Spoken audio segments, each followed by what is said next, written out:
Good afternoon to our viewers in Germany and good morning to our viewers in the United States. I'm Steve Sokol, the president of the American Council on Germany. I'd like to welcome you to today's Kaffeepause, our regular check-in with a Berlin-based journalist to talk about the stories that are shaping the headlines. And today I'm delighted to be joined by Dr. Esme Nicholson. She's a radio journalist and podcast host based in Berlin. Hello, Esme, and thank you so much for being with us today. Hi, Steve. Thank you very much for having me. I appreciate it. So before we get to sort of the Dauerthema, or the constant topic of Germany's energy crisis and its economic and political implications, I thought maybe we could talk about something that is going on in Berlin right now, today and tomorrow. Today, the German-Ukrainian Economic Forum held its fifth meeting. And of course, the main topic of discussion was the reconstruction of Ukraine.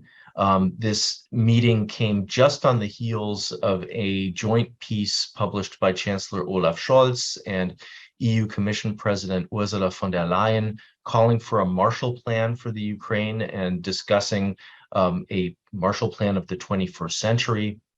And of course, tomorrow, also in Berlin, there will be a G7 meeting on reconstruction in Ukraine. Can you talk? I know it's early days. There's not a lot to sort of tell yet, but can you talk a little bit about how this conversation about reconstruction is unfolding, particularly since it was the economic community that called this meeting and really wanted to focus on reconstruction issues? Well, I think, Steve, it's interesting that this is happening in Berlin. For obvious reasons, the international meeting tomorrow is happening because Germany has the presidency of the G7. So that's just standard. But it's not the first time the words Marshall Plan have been used in connection with Ukraine in recent times. I think Christian Lindner has talked about it as well. I'm sure Scholz has said it as well before the piece in the Facts this weekend. And certainly the sense here is that it's necessary right now to talk about rebuilding Ukraine, despite, or rather because, Ukraine is still in the middle of a war and of course has suffered great losses, again has become the target of a very indiscriminate campaign in recent weeks. Again, its cities, Kyiv, and critical infrastructure is really being attacked. And we're on the edge of winter, and as I understand it from here, Germany, as other countries, are looking to obviously offer support and broaden their solidarity, secure it, and really offer Ukrainians hope on the edge of what could be a very hard winter with blackouts, without heating, without electricity. And I think the words Marshall Plan are not insignificant, and that it's coming from the economic community. I think it's still very present what the United States did in rebuilding Europe after the Second World War. I think that's certainly among the political generation that is currently leading, such as Olaf Scholz's generation, Ursula von der Leyen, the sort of post-68 generation. I think it's still very present, Steinmeier. So I think and of course Germany is also, there's a lot of continued criticism that Germany is not sending enough weapons and not sending them quickly enough, but Germany is certainly sending a lot of money in the direction of Ukraine. So it's seen as a very important event today. It's actually happening right now, and I haven't seen the press conference, so I can't really talk about any more of what they're discussing, but it's seen as Vorarbeit for the discussions that will broaden tomorrow to the international community to see how rebuilding Ukraine can start now. I thought it was somewhat interesting to follow a little bit some of the first sort of headlines coming out of today's meeting, and knowing that tomorrow's G7 meeting will focus on reconstruction, because I had been hearing a couple of different things. One sort of tone that I had heard from some was there's no point in talking about reconstruction now because the war is still raging, and of course nobody knows how long this war will continue to last. And then I heard just a snippet from Germany's development minister, Frau Schulze, saying it's important to start the reconstruction now, even if some of the things that are reconstructed are destroyed. But we need to make sure, for example, that kids go to schools and that the infrastructure that you were talking about as well is there even in this period of conflict. Is there any more to sort of that back and forth, at least in Germany, about the timing? And supposedly it's a good thing that people are already starting to think about reconstruction at this point, despite the fact that the war is in a bitter phase at the moment. I think what Minister Schulz has said really is widely represents quite a broad consensus here, and I think it's also almost part of psychological warfare. It's about showing, it's about supporting Ukraine and showing Moscow that Europe stands behind Ukraine and that the country is of course worth rebuilding right now, and so I think it really is about offering psychological support as much as the actual real support that the country needs, and perhaps it also signals some wishful thinking, perhaps, that we may be seeing an end to this conflict, but how and when that will be is anyone's guess at this moment. Mm-hmm. Of course, the conflict and thinking about the future ties into the main issue of concern that Germany has been dealing with, namely the energy crisis. And there are a lot of different aspects that we can unpack about that. But I thought, today that maybe we could start by talking a little bit about the impact on the German economy.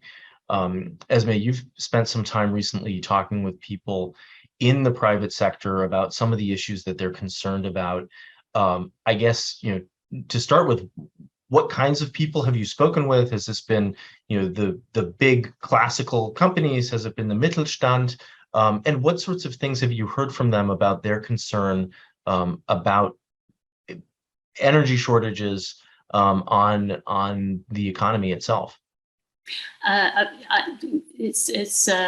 You're right, Steve. I've been speaking to large companies from the chemical sector, for instance, but also in particular to Mittelstand companies, so family-run, mid-sized businesses, and in particular companies that are considered energy intensive. So, for instance, we were recently in Bavaria, on the edge of Bavaria, Baden-Württemberg, visiting a metals refinery. It's a family-run business. It's almost 100 years old, and their costs have been going up for a year now. Although the company said that they're doing okay right now because they've been able to pass on their costs to their clients, that they know that there are plenty of other energy-intensive companies of their size that cannot do that. They can do it because they are about the only company in Europe that does what they do, and they have clients that are able to pay for it. But it's not going to continue forever. And what every company is worried about right now, big or small, is not being able to plan, because we don't know. In many cases, we don't know how much gas bills are going to be. Are they going to be 4, 5, 6, 7, 10 times, 12 times what they were last year? The company we spoke to was lucky enough to have renegotiated a contract last year with a fixed rate, which was significantly more, I think 4 times what they paid last year. But again, that's also is partly nothing compared with what some companies are already seeing. If you take bakeries or cake shops, yes, small, but bakeries are a big part of family-run businesses, big part of German life. You can't pass those costs on to the customer.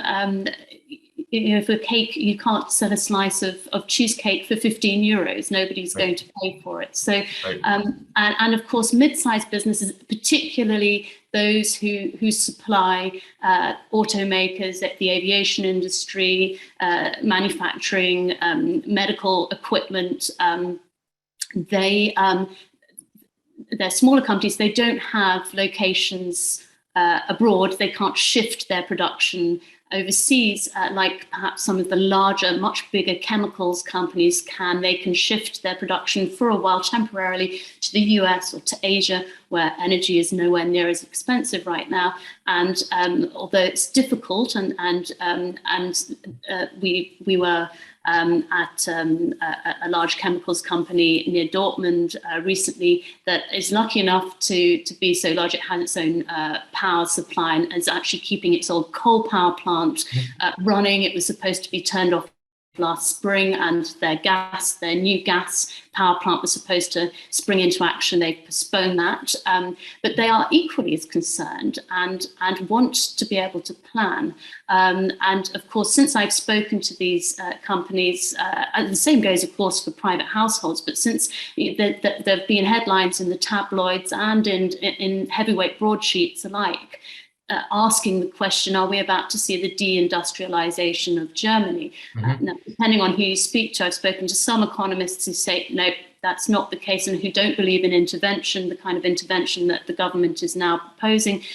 There are other economists, prominent ones, who are calling for quicker action in terms of the kind of mechanisms that the government is now suggesting. As you know, Steve, on Friday, the Bundestag approved that the government could take out debt to the tune of 200 billion euros to spend on mitigating rocketing energy prices, which of course are the result of having been forced to diversify,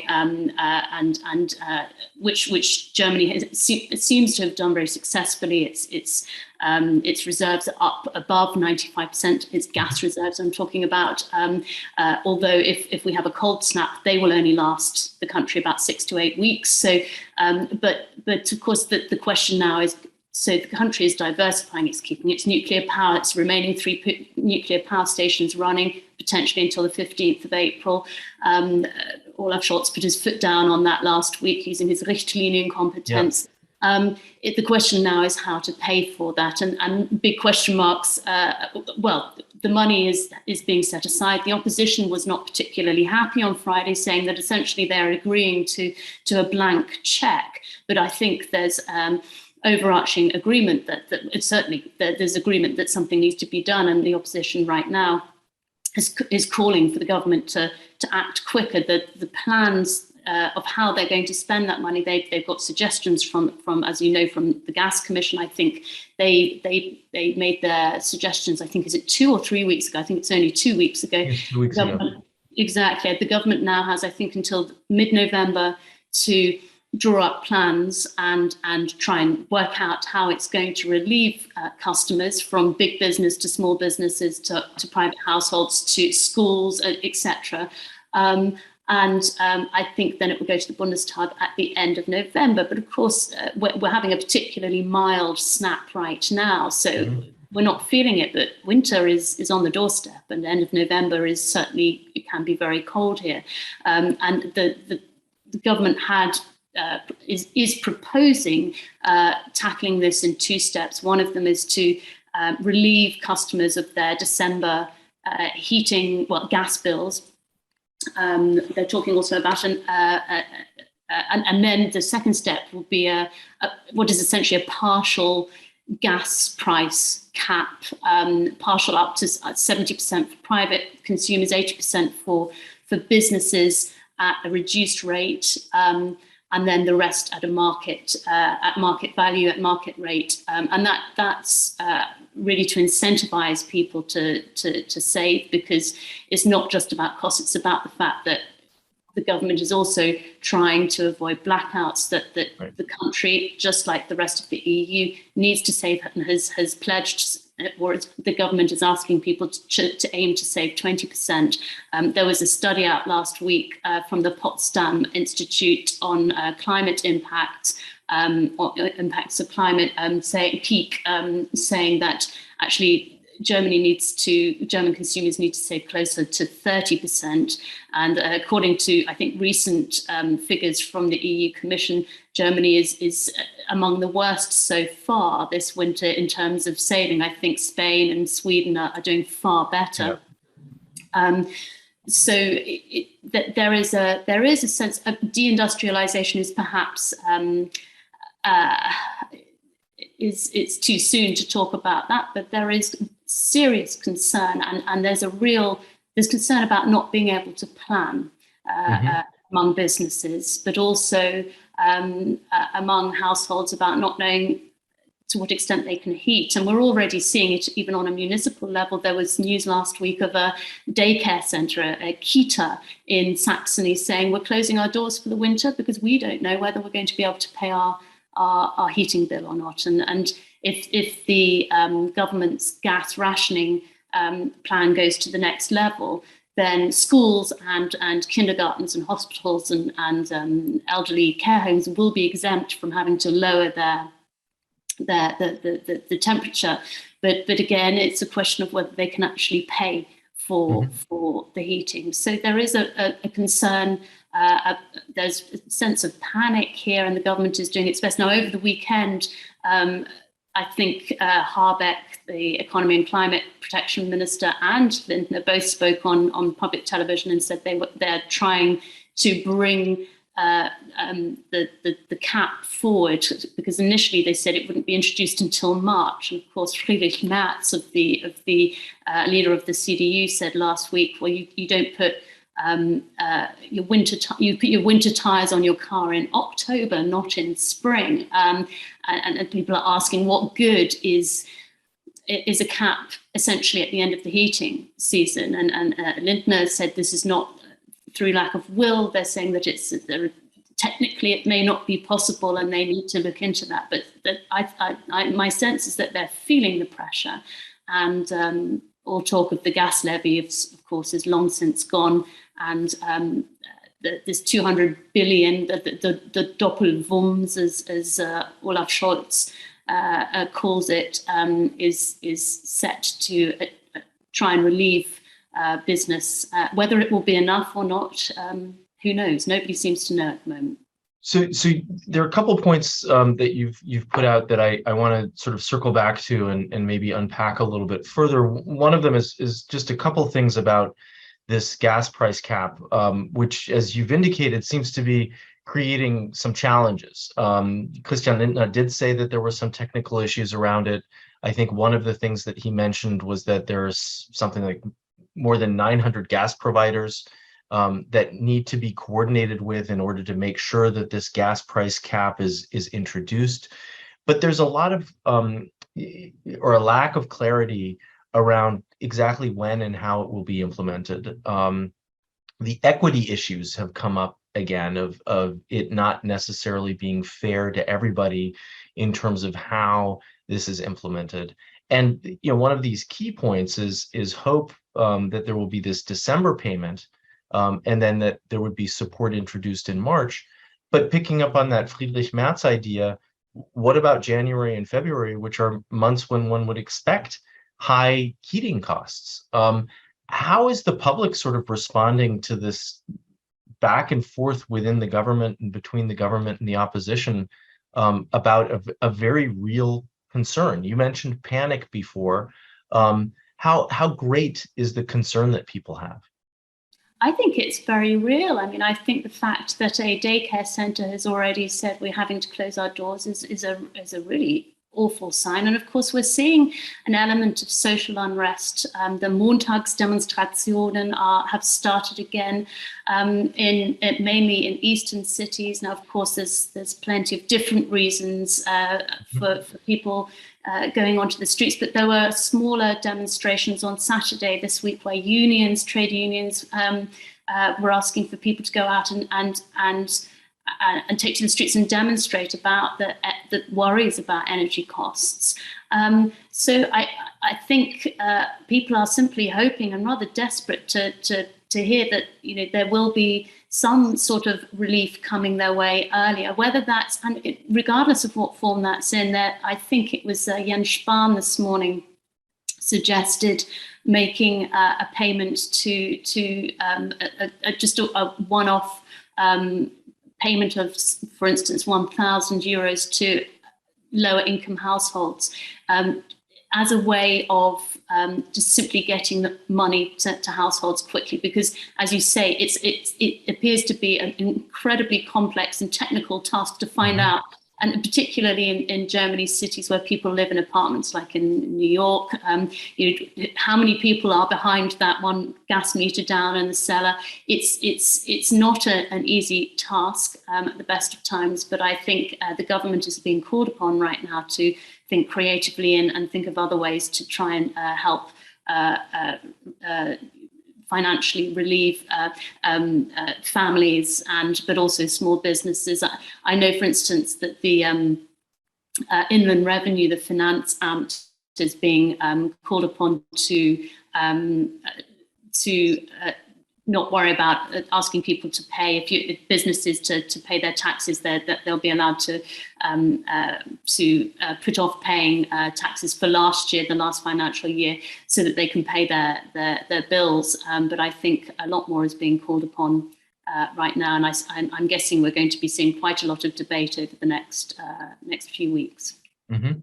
One of our viewers actually just submitted a question related to this. He's curious whether some of the fears or concerns around energy are being fomented by so-called Russian bot propaganda, or whether these are really legitimate concerns, and this is not something where there's really this outside additional sort of instigation, if you will. I think Russian bot propaganda, now it's something I've not looked into for a while. When we were reporting on the pandemic and vaccines and the anti-vax movement, I reported more on that, and how Telegram is bringing certain groups together, and we're seeing perhaps some of that in Eastern Germany, as I mentioned, the Montagsdemonstrationen, where just like during the pandemic, and also if you remember the Pegida rallies in 2015, but also the Querdenker rallies of a couple of years ago, you've got a sort of quite a mixed crowd of people marching together, despite appeals from regional politicians asking people not to march with far-right extremists who are essentially exploiting people's fears for their own good. And to what extent, I don't know to what extent, though, that really is fueling fears. But I suspect to a certain extent. But I think they are valid fears, where we're reading of companies whose gas contracts have been cancelled, and then they're not able to get a new tariff, and are having to pay the base rate, which can be anything, and again is completely unpredictable. So I think, just like elsewhere in Europe, consumers are concerned. That said, of course, 200 billion euros is a lot of money, and I think when the Scholz's government made the announcement about 4 weeks ago that they were essentially getting rid of the gas levy that they were going to introduce, and they were bringing in a huge relief fund, I think even if it's going to take time for it to work out, I think there's some hope there at the moment. We'll see how it works out. So, I mean, from what I'm hearing you say, and I think your assessment is that the Scholz government is trying to deal pragmatically with some of these challenges that it's facing. But I'd like to maybe come back to this, notion of deindustrialization of Germany, which, as you said, many people do not anticipate. But there are serious concerns about inflation and a recession at the same time. And so, although the government seems to be taking steps to mitigate some of the energy prices, it seems also that much of the German economy is based on inexpensive Russian energy. And so the question is, how can the German industry respond to consistently rising prices beyond getting through this winter, And how might the government respond to a potential economic crash if that inexpensive energy is not made available? Are people thinking about sort of the longer term consequences of what this might have, and the way in which the German economy might have to adapt?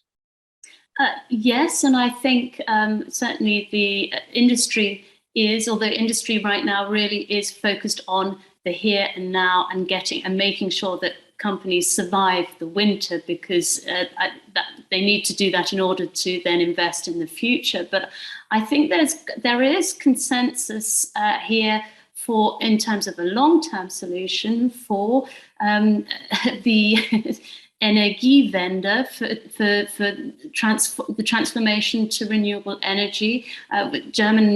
Germany's green economy and climate protection minister, Robert Habeck, has almost been entirely involved in figuring out where to get fossil fuels from and keeping coal power stations going. And then, of course, there's been nuclear in the mix for another, well, it's going to be another 3.5 months by the looks of things. So often it seems as if renewables and talk about renewables is getting forgotten. Of course, they take a lot longer it'll be some time before they can really replace what Russian gas and what LNG. But LNG is considered as going to be a bridge technology, just as gas was supposed to be a bridge technology from nuclear and coal, and yet brown coal stations are also staying. I think in the Lausitz near Berlin are staying on longer than they should. Power stations are going to be burning longer than they intended, despite the government still pushing for a coal exit in 2030. So, but I think business, and certainly speaking to the metals refinery recently down in Bavaria, they are all for renewable energy, and they're, for instance, for wind power. The problem, though, as you mentioned, with inflation is, well, how do you invest in that right now as costs are rocketing?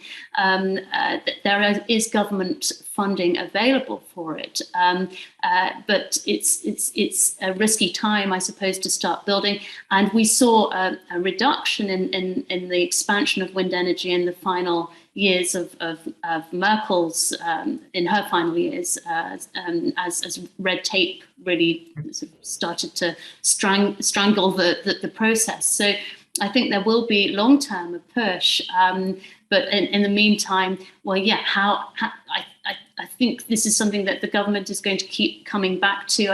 Christian Lindner seems convinced that he will not have to ignore the constitutional debt break next year. We will see whether that happens. I know that's something that, of course, he's in great favour of, but it really depends on how and when the mechanisms that are being proposed, once they're properly proposed, bite, and what effect they have then on businesses, or whether we're going to see businesses relocate abroad and not come back, and whether Standort, the Industriestandort of Germany, is something of the past, something that was based on Russian gas, cheap Russian gas, for decades, as you say.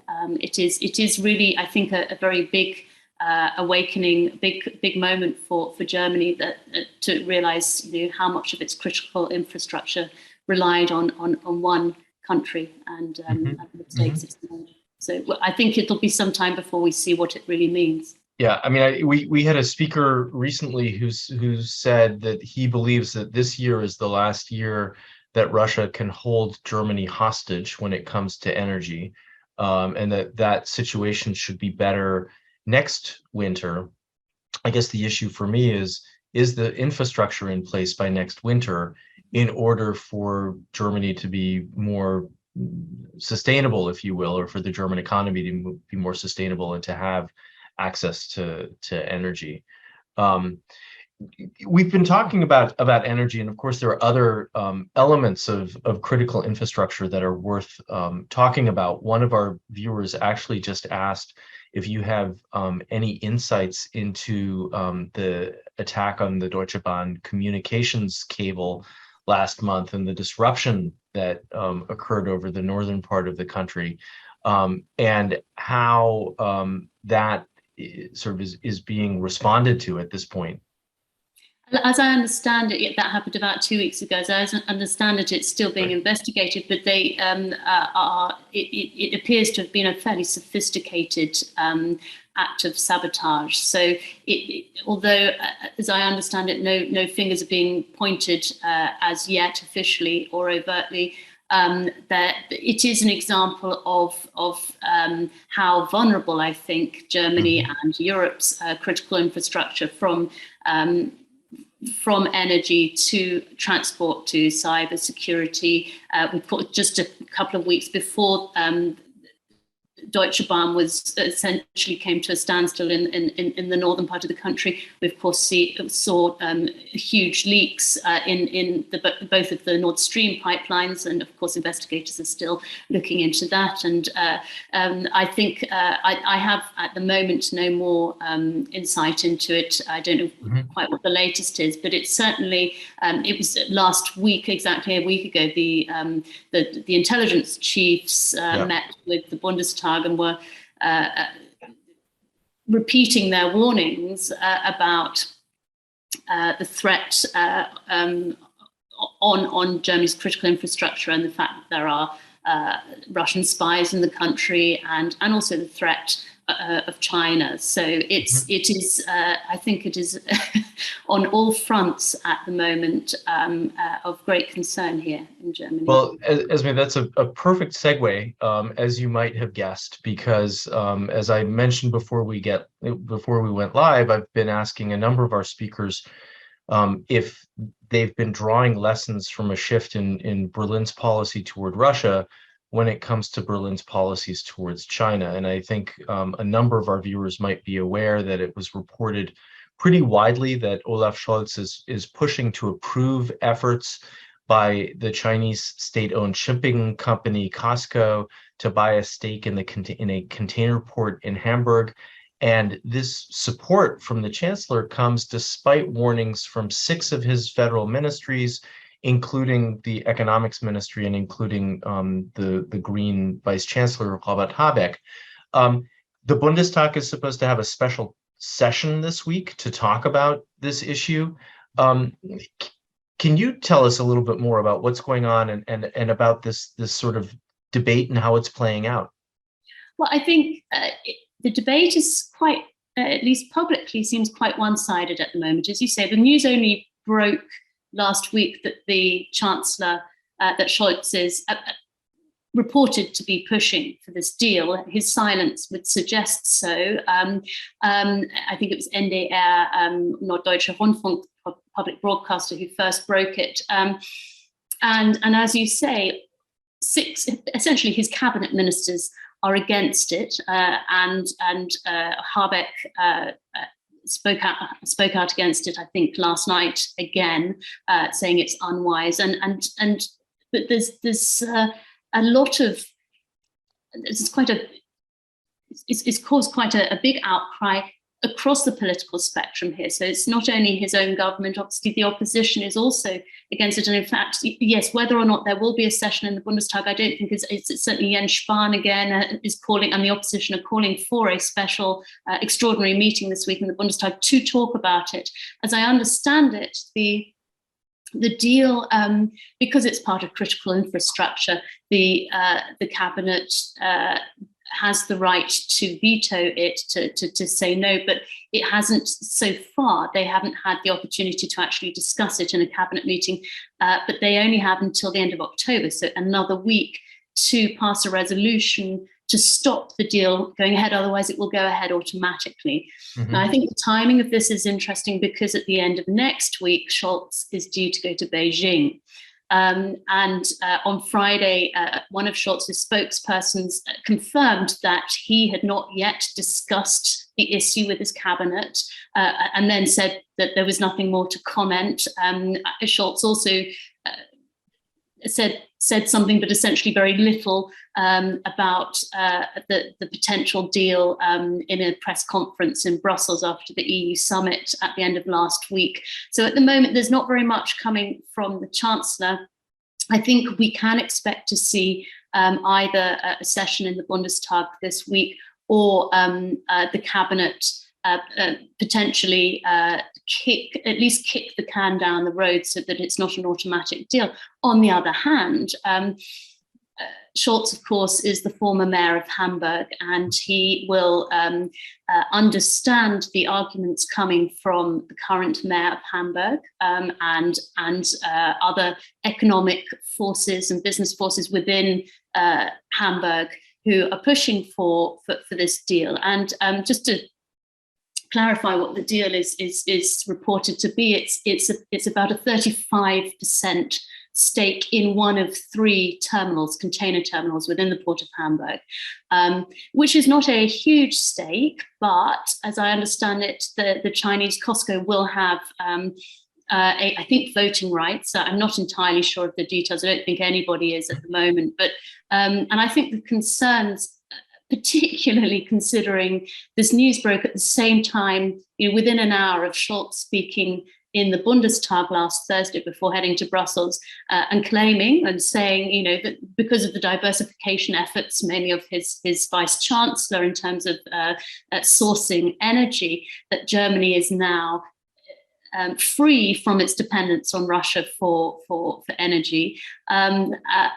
And at the same time, within an hour, we see this news break that Germany might be about to sell off part of the port of Hamburg. But I think it is telling that Scholz is not really saying very much, and I don't expect him to say very much before he goes to Beijing next week, because why would he? I think he's letting everybody else talk about it. And I mean, this is also not only against the advice from his cabinet ministers, but also intelligence chiefs, as I was saying before, are against and warning against this. So, and also other countries in Europe have warned Germany, and as has the EU Commission, against letting COSCO in. On the other hand, if they don't, I think they're worried about the economic repercussions. Germany is, like it or not, very much tied to China in terms of trade. I think the automotive industry alone sells about 40% of its cars to China. So this is, I think, more complex than the relationship with China, and more significant in terms of the economy, and it will be weighing on not only the Chancellor's mind, but business will obviously be on his back about this. So it's I think the timing of this report is interesting, and I think we will have to wait and see until he's been to Beijing. I may be mistaken, but I don't think we're going to hear very much out of the Chancellor on this. Well, but it should be also interesting to see how this special session of the Bundestag unfolds. I mean, I think the optics and, as you say, the timing of this are very interesting, particularly given questions around dependency, right? Recognition that Germany was very dependent on Russia, recognizing that as you point out, the relationship between Germany and China is far more complex, and that there are also dependencies there, and wanting to try to not become as reliant on autocratic regimes because of the lessons that one might draw from the current situation with Russia. So this is a really interesting story to be following. And I think to put it in even a broader context, and you've alluded to this, that his government is not supportive, that you had heard that he had not spoken with his cabinet about this before the announcement was made. But even within his own party, I thought it was interesting. Lars Klingbeil, the co-chair of the Social Democratic Party, last Tuesday gave a speech where he was talking about, quote, failures in Germany's Ostpolitik and in its relations with Russia, and was really calling into question some of the tenets of not just German foreign policy, but social democratic foreign policy vis-a-vis Russia. I mean, he did say that the future Ostpolitik should focus more on the Baltics than on East European EU partners.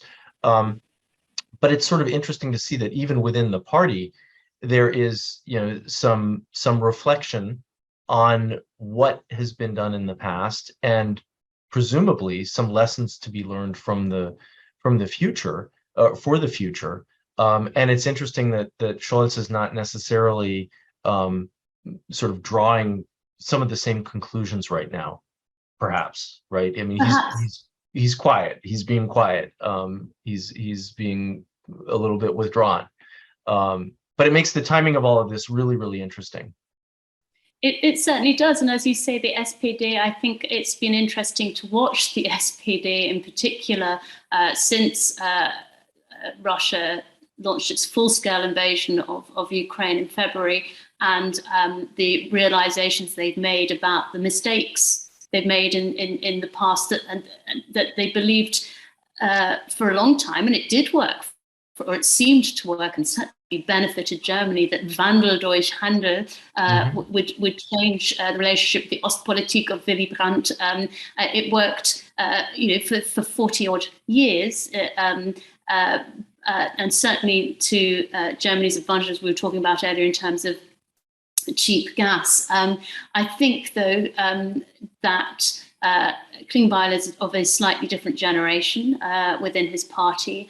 But it's been quite interesting to see, how the party has quickly admitted to its failures and is changing. And as you say, with Scholz, we're yet to see what his true opinion is and what he will do.